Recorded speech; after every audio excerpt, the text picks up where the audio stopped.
Septiembre de 2025. Trauma cráneoencefálico. Adelante, doctor Edwin Rojas Romero. Un fuerte aplauso, por favor. Muchas gracias por la presentación. Estoy muy contento de estar presente aquí en este evento y mucho más de encontrarme con un maestro de la medicina, prácticamente es el padre de la neurocirugía pediátrica en el Perú, ¿no? El doctor, nuestro estimado doctor, también fundador, es la Asociación de Historia de la Medicina en el Perú. Bueno, vamos a empezar la exposición básicamente con lo siguiente. Y en la siguiente diapositiva podemos evidenciar de que la historia del trauma cráneoencefálico, ¿no? Para entender qué es el trauma cráneoencefálico, hay que irnos mucho más atrás, ¿no? Y aquí tenemos, por ejemplo, estos instrumentos que detallan, ¿no? Específicamente del norte del Perú, de Chiclayo, hablando de lo que es, no el señor Citán, sino el señor de Citán, ¿no? Es un último descubrimiento, ¿no? Hemos encontrado, ahí tenemos el TUMI, tenemos legras y muchos instrumentos, ¿no? Y en la siguiente diapositiva podemos también evidenciar, por ejemplo, esto ya es del museo, ¿no? Donde podemos evidenciar de que el cráneo de un varón con deformación craneana cubierta con lámina de oro. La historia de lo que respecta a las preparaciones craneanas en el país es muy amplia, tenemos más de 1000 cráneos. Si bien es cierto, a nivel de la historia mundial, ¿no? Tenemos que en Alemania tenemos los cráneos más antiguos, pero sin embargo la historia ha demostrado que no solamente la cultura Paracas practicaba lo que era la preparación craneana, sino también otras culturas. Y cuando nos vamos y hacemos ya una comparación, incluso nosotros no lo hacemos, sino ya dicen historiadores, por ejemplo, tenemos un estudio de 800 cráneos donde compararon, ¿no? Los cráneos prepanados de la edad pre-inca en relación a la guerra civil, en este caso estadounidense. Y bueno, que a través de los cráneos, que la mortalidad en las preparaciones que realizaron nuestros antepasados han tenido mucho menos en relación a los pacientes que han sido preparados en la guerra civil estadounidense. En la siguiente diapositiva ya nos vamos al tema en sí. Tenemos también dentro de los espectadores muchos estudiantes de medicina, muchos colegas, ¿no? Y es importante detallar este concepto que la lesión cerebral causada por una fuerza externa que provoca un deterioro temporal o permanente de la función cognitiva, física y psicosocial. Y avanzando más en la siguiente diapositiva podemos también evidenciar, ¿no?, que va a depender de los mecanismos de lesión, ¿no? Cuando tenemos un trauma contundente, y no penetrante, penetrante o inducido por explosión. En estos últimos días tenemos la llegada de muchos pacientes allá en la capital por lo que es trauma craneoencefálico por proyectil de arma de fuego. Y en la siguiente diapositiva también podemos evidenciar que va a depender de esa lesión primaria en relación a las fracturas del cráneo y que puedan ocasionar hemorragia intracraneal. Avanzando en la diapositiva, vimos que lo que es la ruptura y muerte necrótica de neuronas, astrocitos y oligodendrocitos, así como la interrupción de la interconexión neuronal. Tanto es así que también se habla de lo que es la lesión axonal difusa. En la siguiente diapositiva podemos evidenciar, por ejemplo, que Gendry hizo lo que es los estadios, ¿no? Entonces, ¿qué sucede? Tenemos pacientes que tomográficamente no se evidencia ninguna lesión aparente, pero sin embargo, cuando se realiza la resonancia magnética, podemos evidenciar lesiones microhemorrágicas. Por ejemplo, aquí a nivel de lo que es el tálamo derecho, evidenciamos una lesión hemorrágica. En la siguiente diapositiva podemos evidenciar, ¿no? En la siguiente diapositiva se evidencia el siguiente estadio en relación a la lesión axonal difusa. Entonces ahí, por ejemplo, lo que es el tallo cerebral. Bueno, aquí un video en realidad es un estadio 3, grado 3. Vemos que hay una intensidad a nivel de lo que es el tronco cerebral. Y ahí también vemos en lo que es el hombro temporal derecho. Evidentemente, la tomografía no se evidencia de esa forma, pero la importancia de la resonancia magnética. En la siguiente diapositiva también podemos evidenciar, ¿no?, como visión primaria, la fractura del cráneo. Este es un caso de un paciente de 6 años de edad, en la cual hemos intervenido, tenía una fractura craneal, por consecuencia también un hematoma epidural. Continuando con la siguiente diapositiva, podemos ver básicamente que tenemos que definir la alteración de la función neurológica. Uno, la importancia del estado de conciencia. La memoria inmediata. Tan importante que el paciente te diga lo que se recordó antes de que tenga el accidente, la caída o el choque o lo que pueda haber existido. Y también la actividad neurológica. Si está activo o no está activo, el estado mental, si está con un estado confusional, o está con un estado al límite. Entonces, esa es la importancia de evidenciar la alteración de la función neurológica. En la siguiente diapositiva podemos también evidenciar que los factores de riesgo respecto al TEC va a depender también del hueco etéreo, ¿no? En relación a niños menores de 2 años, y más luego mayores de 65 años, la parte patológica, neurológica, circunstancial y social. Y en la siguiente diapositiva también podemos evidenciar, ¿no?, los tipos de traumatismo.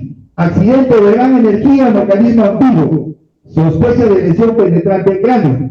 Ahí hay que ver los síntomas ominosos. Fíjense, la pérdida de conciencia prolongada, mayor de 30 minutos, quiere decir que ese paciente prácticamente está ingresando ya a un trauma grave. Cefalea intensa, vómitos persistentes, déficit focal neurológico, ¿no?, convulsiones. Y los signos ominosos también abajo, los signos clínicos de la fractura craneal, la base craneal, depresión de la calota, trauma penetrante, la fractura craneal radiográfica, ¿no?, es importante también detectar a nivel de radiografía. Muchos colegas plantean que solamente la tomografía efectivamente sí es el doble estándar, pero también hay que pasar por la radiografía, porque no tenemos tomógrafo en todos los hospitales del país. Incluso acá en Huancavelica, hasta donde tengo conocimiento, no hay un neurocirujano asistente en el hospital. Y ahí viene la importancia de que tenemos una región que prácticamente rodea casi el 500.000 de habitantes y que requiere también la presencia de un neurocirujano en el hospital. En la siguiente diapositiva podemos evidenciar también la clínica, la parte cognitiva, conductual, la parte emocional, ver si hay déficit motor o no hay, si hay sensibilidad o no hay sensibilidad, y la parte somática. En la siguiente diapositiva podemos también ver lo que son las neuroimágenes. Fíjense, tenemos ahí una radiografía del cráneo, ¿no?, y evidenciamos a nivel supraorbitario, ¿no?, del ojo izquierdo, se evidencia que hay, ¿no?, una radio, en este caso, opacidad, ¿no? Y eso va en relación a un proyectil de arma de fuego.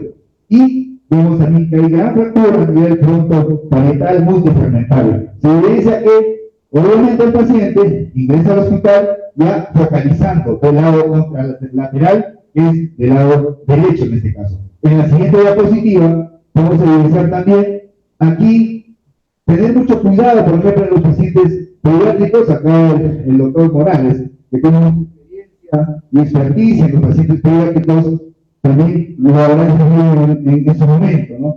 Pero ya hay que tener mucho cuidado con las suturas. Vemos en la flecha que hay una imagen, es como que se hubiera, ¿no?, como que sería, en este caso, parte de una nueva sutura, pero cuando vemos en la siguiente diapositiva, ¿no?, podemos diferenciar que lo interesante que es una sutura transitoria viene con bordes escleróticos, ¿no?, sin gastos asociados, se funciona con la sutura principal, no voy a entrar. Pero sin embargo, esa imagen es mucho más vertical, ¿no?, es mucho más longitudinal. En la siguiente diapositiva podemos evidenciar que el doble estándar, que en este caso para VT, es la tomografía cerebral computacional. Entonces, tenemos al amigo Hansfield, ¿no? Hansfield es, en este caso, es un ingeniero eléctrico, es quien descubre lo que es la tomografía, y gracias a ese descubrimiento que hizo Hansfield, en estos momentos nosotros podemos estudiar mucho mejor los patrones tomográficos, incluso hay unidades de Hansfield. Y en la siguiente podemos evidenciar, ¿no?, en este caso, dentro de la ventana cerebral debe estar de preferencia en 80 unidades de Hansen. David Hansen, un ingeniero técnico muy importantísimo para la medicina. En la siguiente diapositiva vemos también en este caso la escala de Marshall, ¿no? Con sus características tanto neurológicas, ¿no? El ejemplo de la tomografía para cada lesión, ¿no? Y también, ¿no? La escala de una escala de toma de brazo o de salir. Porque la escala de lado, la que todos conocen, que nos han enseñado en medicina, ¿no? Va de valores de 3 a 15. En este caso, la escala de 2 va de 1 a 5, pero ahora hay una escala de 2 modificada, que es la escala de salir. En la siguiente diapositiva podemos evidenciar también ya un patrón, en este caso tomográfico, de un hematoma subdural, ¿no?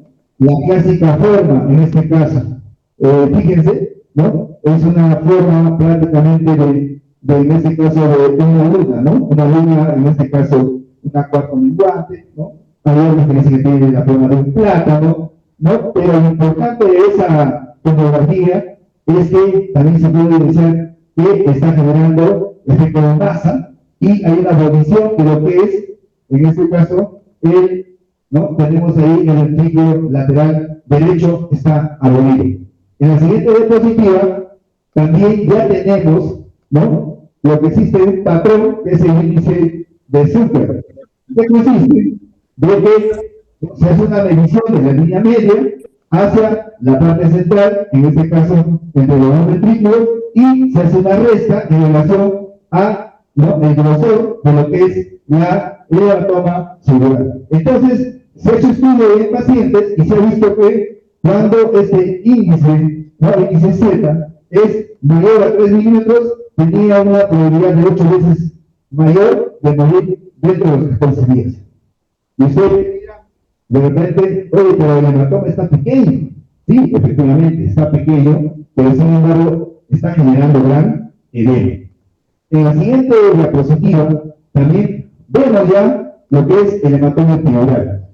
Este es un caso de un paciente de 3 años de edad, ahí en el hospital de Cana, aquí tuvimos la oportunidad de intervenirlo, y se puede evidenciar que la imagen, en este caso, ¿no? Hiperdensa de forma, ¿no? Biconvexa. Entonces tiene una forma biconvexa, característica de un hematoma epidural. Aquí en el operatorio podemos evidenciar, en este caso, el hematoma de coloración rojo venoso ya organizado. Se hizo una evacuación total, el paciente salió con un escalerazo de 15, luego de la cirugía, despierto, pasó a hospitalización común. En la siguiente diapositiva también podemos evidenciar otro caso, pero es un caso mucho más agresivo, se podría decir. Es un paciente procedente ahí en la región Junín, tenemos selva y delante, no de Mantara. Este niñito vino de Pichanac, tuvo que dejar 9 horas para poder intervenirlo quirúrgicamente. Y ahí viene la pregunta. Si este niño se demoraba 2 o 3 horas más, téngalo por seguro que fallecía. Porque no solamente el problema ya es el hematoma, sino también está apareciendo los conos temporales. Ya no hay surcos, ¿no? Y prácticamente este pequeñín estaba encargado, ingresó con escala de grado de 7, gracias a la intervención tanto de trauma shock y también salió operaciones, salió bien el niño, pero obviamente su recuperación fue un poco más lenta. Entonces, en la siguiente diapositiva, ya vemos lo que es la policontusión cerebral, múltiples imágenes hiper, ¿no? Se ven hiperdensas, en diferente localización. Este es un caso muy triste. ¿Por qué? Porque dentro de la neurocirugía, ¿no? Como decía el maestro Marsh, planteaba el tema de que, bueno, efectivamente, nosotros podemos operar muchos pacientes y aprender en un corto tiempo la técnica quirúrgica, pero aprender qué cosas no debemos operar, sí, ya es bastante largo. Entonces, podemos tener 50, 60 años y no aprendemos en realidad qué no debemos hacer. Entonces, en este caso, ¿no? Por dos de policontusión cerebral, posteriormente se hizo una traqueotomía compresiva y tuvo múltiples complicaciones a largo plazo. En la siguiente diapositiva podemos ver, este es un caso último que fue mediático, ahí en la ciudad de Huancayo, a nivel nacional. Es una niña que se cae aproximadamente de 10 metros. Se cae en un río, ¿no? Sale de las noticias, pero ahí la característica interesante es que viene con un cuadro de un hemoventrículo, un sangrado a nivel de los ventrículos, pero también en el corto tiempo que ingresa al hospital a Mayor, se puede pensar que ya no había surcos, prácticamente las cisternas del tronco estaban abolidas, llenas de sangre, con contusión cerebelosa en la parte posterior, con hematoma subdural de fosa posterior. Logramos intervenirlo quirúrgicamente. En estos momentos está en recuperación y hay una apertura ocular de la paciente. Efectivamente, hay secuelas, ¿no? Pero, como el maestro Morales sabe, los niños son milagrosos.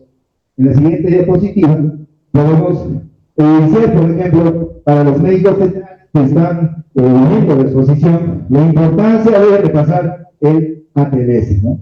Nosotros en neurocirugía casi no manejamos mucho los parámetros de TEC leve, TEC moderado, TEC severo en relación a la escala de Glasgow, porque el paciente puede venir con una escala de Glasgow de 14, ¿no? O 15, pero sin embargo tiene una que está en proceso de crecimiento. Entonces, pasa 3, 4, 5 y el paciente se deteriora. Llega a Glasgow 11, 8, 20 horas. Imagínate, y ya el paciente en diagnóstico TEC leve. Entonces, es un trauma encefálico. Pero sin embargo, eso les puede ayudar mucho a los colegas. La historia amplia, ¿no? Hay que ver cuándo se debe dar, si tiene o no criterios sobre hospitalizar, hay que ver las indicaciones, cuándo indicar tomografía, incluso hay que aprovechar lo que es la telemedicina, ¿no? Tenemos a nivel nacional ese programa, esa estrategia, que cada vez más se va incrementando en diferentes hospitales de las provincias que existen, incluso hospitales distritales. Por ejemplo, en Junín tenemos el hospital de Pichunac, un distrito, el hospital de Pancor. Así. Siguiente diapositiva, también repasar el tema de la ATLS respecto al manejo secundario, ¿no? En moderación, a TEC leve, moderado y severo. Y en la siguiente diapositiva podemos también ver la disposición. ¿Cuándo envías a domicilio? ¿Cuándo das de alta? ¿No? ¿Cuáles son los ciclos de alarma? Cuando viene un paciente de 1 año, el niñito no te va a decir, me duele, ¿no? Doctor, entonces ahí también hay que ver el tema de la escala de Glasgow y la valoración, ¿no? Hay una importancia también, en este caso, de la observación en esos pacientes. No puedes llevar a su casa a las 2 personas, hay que observarlo, ¿no? Y si hay que poner una tomografía, hay que revisarla, ¿no? En la siguiente diapositiva ya podemos evidenciar, ¿no? Venga, vamos a ver en relación a lo que es la presión intracraneana, ¿no? Vamos a pedir que pasen a la siguiente diapositiva y, mientras tanto, vamos a ver, por ejemplo, cuándo vamos a referir a un paciente neuroquirúrgico. Ahora, el problema radica también la distancia de los centros hospitalarios. Por ejemplo, los casos de Huancavelica lo están refiriendo algunas veces a Huancayo y otras veces a la capital. Pero es crucial la zona, porque tienes una arteria epidural por una ruptura de la arteria meningia media, el sangrado va a ser activo, porque es un sangrado actual. Entonces, en muchos casos no se delimita y hay un riesgo de fallecimiento en los pacientes, con una alta tasa de mortalidad si es que no se interviene quirúrgicamente. Por eso en la siguiente diapositiva vamos a ver, en este caso, un peligro en relación a los pacientes. Hay que proteger siempre lo que es el tronco cerebral, la evolución, ¿no? El humus que prácticamente está desplazando al tronco cerebral. También un hematoma epidural puede ocasionar resufalcinas, entre otros. En la siguiente diapositiva podemos ver también la importancia de monitorizar la presión intracraneana. En el Perú hay que ser sinceros y conscientes que no todos los hospitales, ni siquiera en la capital, cuentan con monitores PIC, salvo algunos hospitales de la Seguridad Social y también del Ministerio de Salud. Ahora, pero sin embargo, tenemos que definir esto. Vemos, ¿no?, de 5 a 15 mililitros de mercurio en adultos sanos, de 3 a 7 mililitros de mercurio en niños, de 1.5 a 6 mililitros de mercurio en recién nacidos a esto según el estudio de Raguel del año 2008. En la siguiente diapositiva podemos evidenciar, ¿no?, la importancia de la presión intracraneal. Miren, esto es esquemático nada más. Como el punto de descompensación cada vez más se va incrementando, y cuando la PIC llega un momento para incrementarse más, ya no hay retroceso, se hace más vertical. Ahí viene la importancia, por eso, de determinar el volumen de la masa e intervenir al paciente si es que necesita cirugía. En la siguiente diapositiva también es importante entender esta de Monroe-Kelly, que el cráneo es una esfera inextensible que contiene componentes incomprensibles. Si tiene, por ejemplo, una lesión en el abdomen, por ejemplo, en este caso, una lesión hepática, donde hay un sangrado masivo, obviamente el abdomen se va a distender, pero el cráneo no, en el adulto. Aunque en los pacientes más pequeños, de 0, 1, 2 meses, todavía tienen lo que son las suturas, ¿no? Pero sin embargo, aquí hay que tener mucho cuidado en los adultos. En la siguiente diapositiva podemos ver, por ejemplo, ¿no?, tenemos de 1500 a 1600 el peso, ¿no?, en general, o el volumen. Pero sin embargo, tienes que el volumen del LCR de 150 mililitros, acá plantea 10%, y de sangre de 150. La reducción entre sangrado arterial, no, la sangre arterial y venosa va de 5 a 1 o de 6 a 1. Y ahí viene también lo que es el parénquima cerebral del 80% o 1400 mililitros. Ahora, ¿por qué es importante también ver la cantidad o el porcentaje de sangre arterial con sangre venosa para el manejo? Por eso que en la siguiente diapositiva podemos evidenciar, ¿no?, en la parte superior el estado normal. Tenemos el volumen venoso, arterial, el cerebro y el LCR. Y vemos que en la segunda imagen ya hay una masa. Entonces ahí, ¿quién es, ¿no?, qué componente es el que va a empezar a drenar? El volumen venoso sí es correcto, pero va a depender también de la posición. Porque si tú tienes un paciente en 180 grados, obviamente es un retorno venoso. Pero si le pones la cabecera a 30 grados, ya va a haber un retorno venoso. Ahora, si el paciente, por ejemplo, es obeso, obviamente su diafragma, ¿no?, va a estar elevado, y por antonomasia va a haber también un buen retorno venoso. Y cambia la parte inferior, ya está descompensado, prácticamente el LCR, ¿no?, ya no hay espacio para el LCR, y para el volumen venoso tampoco, el arterial más o menos se mantiene, y miren cómo está el centro. Entonces, la importancia de conocer la doctrina de Monroe y Kelly. La siguiente diapositiva, podemos evidenciar, en la siguiente diapositiva, ¿no?, vemos el flujo sanguíneo cerebral. El suministro de sangre que ofrece el corazón al cerebro, ¿no?, eso es tan importante. Y abajo vemos, miren, 15 a 20% del gasto cardíaco va al cerebro en un minuto.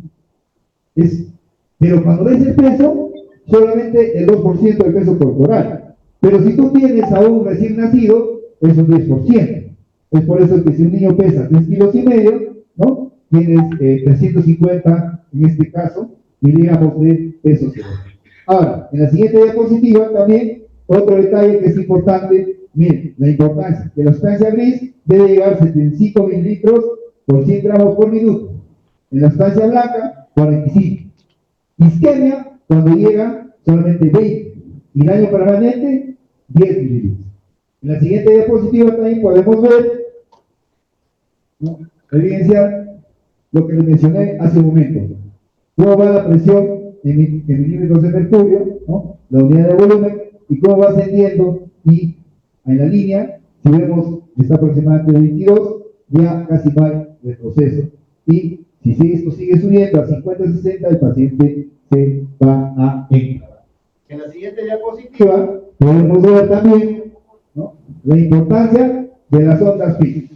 La P1, onda de percusión, pulsaciones anteriores, ¿no?, arteriales, mayor amplitud. La P2, onda de rebote o compliance intracraneal. Y la P3, la onda ciclótica. que va en relación a las pulsaciones venosas. Entonces, en la siguiente diapositiva, vemos, por ejemplo, aquí vemos que este cerebro todavía está distensivo. ¿Por qué? Porque la P, ¿no? En este caso, la P está no tan variada, pero la P1. Pero en el cerebro no distensible, fíjense que la P2 ya prácticamente está más elevada en relación a la P1 y la P3. Ese paciente básicamente tiene alto riesgo de morir. La siguiente diapositiva también podemos evidenciar, por ejemplo, acá hay un pequeño video para demostrar el tema de la posición. Ese es un monitor PIC Camino que utilizan muchos hospitales. En este caso, vemos ahí.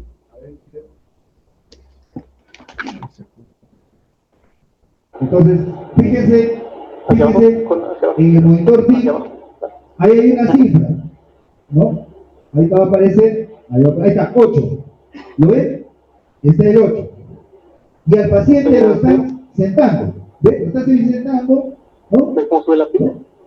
Sube, y ahí cuando lo bajan, mira cómo baja. Estamos. Lo están bajando y está subiendo, ¿ven? Mueve la pila, por favor. 18. Bien, el paciente está bajando la cama y está subiendo la presión interna. Y ahora nuevamente lo van subiendo y ya va bajando la presión. La importancia de un monitor intracranial. La siguiente diapositiva podemos ver, la siguiente, ¿no? Podemos evidenciar la importancia también de medir el nervio óptico en una ecografía. Mayor a 0.5 centímetros. Ese es el valor promedio según este estudio, ¿no?, de la medición del nervio óptico. En la siguiente diapositiva también, bueno, ese es todo un esquema, todo un protocolo, lo pueden encontrar, ¿no?, aquí en este estudio, ¿no? Fíjense, ¿no? Es un consenso basado en la medición protocolo que es el TREVIS para el tratamiento de TEC severo. Siguiente diapositiva. Las complicaciones. ¿Se recuerda del caso de la niña que se cae de los 10 metros, que tenía gran hemoventrículo? Ya eso pasó aproximadamente hace un mes casi. Y esa tomografía se la realizó hace no más de una semana. Entonces, ¿qué es lo que estamos evidenciando?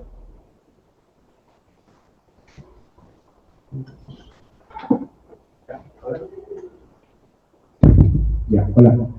Ya, entonces, ¿qué evidenciamos? Fíjense, hemoventrículo. ¿Pero qué ven allá? Gran dilatación ventricular. Ya no se ve sangre. Está libre. Incluso esa dilatación ventricular está ocasionando un edema, ¿no?, transeptimario. Entonces, la complicación que tuvo la niña es justamente hacer hidrocefalo. Y es una tomografía después de un mes y una semana aproximadamente. Entonces, la siguiente diapositiva, también vemos, se recuerda del caso anterior de la policontusión cerebral, ¿no?, masiva. Es una paciente de 23 años que estaba volviendo en una mototaxi allá en la ciudad de Lima, ¿no? Por Chorrillos pasa un conductor, ¿no?, práctico, podemos decir un conductor malvado, atropella la mototaxi, llega la chiquita hacia el hospital y la complicación, la hidrocefalia, que realiza, ¿no?, la encefalomalacia y muchas otras complicaciones más que lo voy a mencionar en un momento. En la siguiente diapositiva, ¿no? Entonces no nos explicamos por qué sigue haciendo hidrocefalo. Y si le realizamos una angiografía y vemos que el seno longitudinal, ¿no?, superior en la parte frontal, prácticamente no hay un buen drenaje.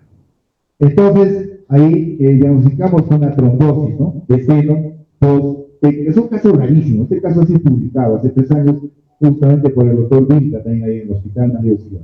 La siguiente diapositiva también nos ayuda a entender la escala de Gauss de salida. La idea es que salgan con 5, ¿no?, buena recuperación, lleva una vida normal. Pero mucho va a depender cuánto tiempo actuemos un paciente con TEC.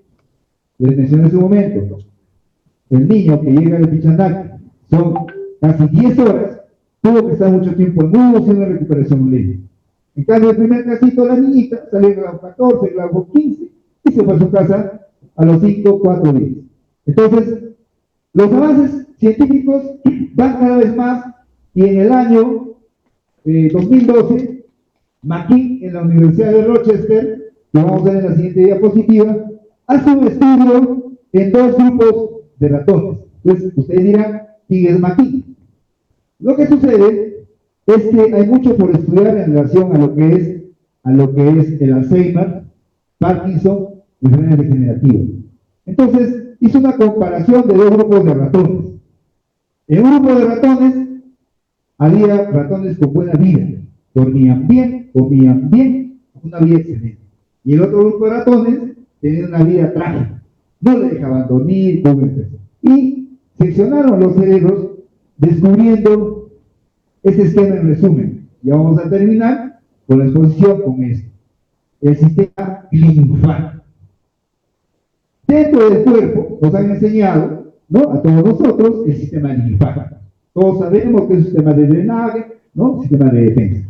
Pero en el cerebro, ¿no?, en el cerebro durante mucho tiempo, a nosotros, cuando era estudiante, me enseñaron que el NCR se absorbía en las granulaciones aracnoideas o de Pachyol, ¿no? Entonces, pero ya con ese descubrimiento también hay una ayuda más de este sistema linfático, que va, ¿no?, que va a través de canales perivasculares arteriales y va a ingresar, fíjense, a la dura, ¿no?, y al torrente venoso a través de las acuaporinas guanas. Y esos canales que conllevan se llaman los canales de Virchow y Robin. Entonces, todo ese tejido amiloide, ¿no?, todo ese tejido amiloide beta, que nosotros en el día, en nuestros problemas, en lo que tengamos, en este caso, se elimina a través de este sistema linfático.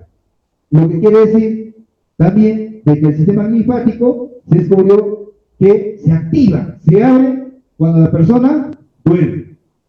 Si una persona no duerme, obviamente va a estar colapsado el sistema linfático y por antonomasia no va a drenar gran parte del LCR a través del sistema. Para terminar, tenemos un video.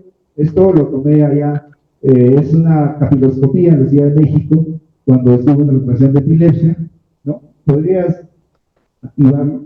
Ya, fíjense el flujo de LCR perivascular a la arteria. ¿Ve? ¿También? Entonces, ustedes dirán, ¿pero por qué el doctor habla de un tema de Alzheimer en T? Porque cuando hay destrucción cerebral, también se destruye todo ese sistema, en gran parte.